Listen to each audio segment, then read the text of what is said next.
à tous, bonjour Rodrigue. Bonjour Paul, bonjour à tous.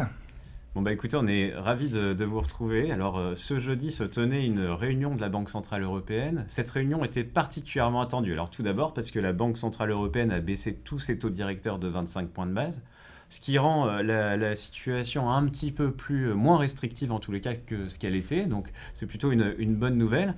Et cette réunion était aussi attendue parce que en décembre, et chaque trimestre d'ailleurs, la Banque Centrale Européenne délivre ses prévisions de croissance et d'inflation. Et cette fois-ci, donc, elle a délivré ses prévisions jusqu'en 2027.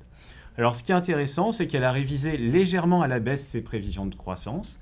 En zone euro, pour l'année 2025, la croissance devrait être de 1,1% contre 1,3% précédemment estimé. Alors ce chiffre, dans l'absolu, il est plutôt bon, puisque la croissance restera supérieure à 1%. Et ce que dit Christine Lagarde, c'est que les salaires aujourd'hui évoluent à un rythme qui est plutôt meilleur que celui de l'inflation et donc restaure du pouvoir d'achat et que la consommation devrait rebondir et permettre aux entreprises de se trouver dans une situation financière finalement plutôt meilleure fin d'année 2025 puis en 2026 et donc la croissance rebondirait à un rythme plus soutenu en 2026. Alors ce qui est intéressant quand même dans cette conclusion-là, c'est que la Banque Centrale Européenne ne semble pas avoir pris en compte les mesures protectionnistes que Donald Trump pourrait mettre en place à son arrivée à la présidence des États-Unis le 1er janvier prochain, donc le 1er janvier 2025. Alors pourquoi c'est aussi important ? Parce que ces mesures protectionnistes pourraient avoir un impact sur l'inflation. Et donc, on comprend que Christine Lagarde n'a pas pris en compte ces mesures dans ses projections d'inflation. Alors, les projections d'inflation, quelles sont-elles ? Eh bien, l'inflation en 2025 devrait revenir pour l'ensemble de la zone euro à 2,1%, donc très proche de l'objectif de la Banque Centrale Européenne, et permettre des baisses de taux graduelles de la part de la Banque Centrale Européenne, aujourd'hui qu'on quantifie autour de 25 points de base par réunion, donc à partir de janvier prochain. Alors, Rodrigue, est-ce que tu peux nous en dire davantage parce que le marché était partagé entre 25 et 50 points de base ? Effectivement, la Banque Centrale Européenne a décidé, après débat, de procéder à une baisse de 25 points de base, ramenant finalement son taux de dépôt à 3%.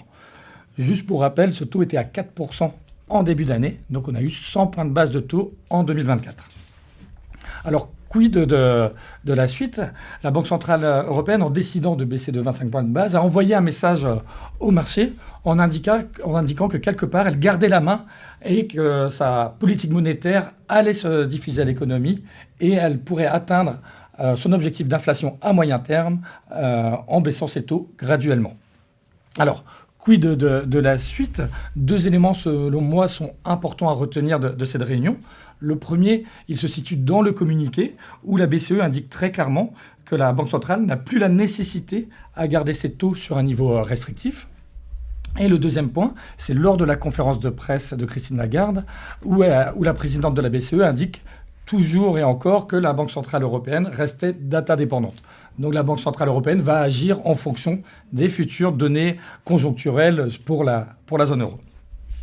Au final, quand on résume, la BCE ouvre finalement la porte à plusieurs baisses des taux. Et comme tu l'as mentionné tout à l'heure, on s'attend, et les marchés s'attendent très clairement à des baisses de 25 points de base lors de toutes les prochaines réunions. Actuellement, le taux d'atterrissage de la Banque centrale européenne est pricé à 1,75%. Et ça n'a pas fait bouger tant que ça les marchés aujourd'hui.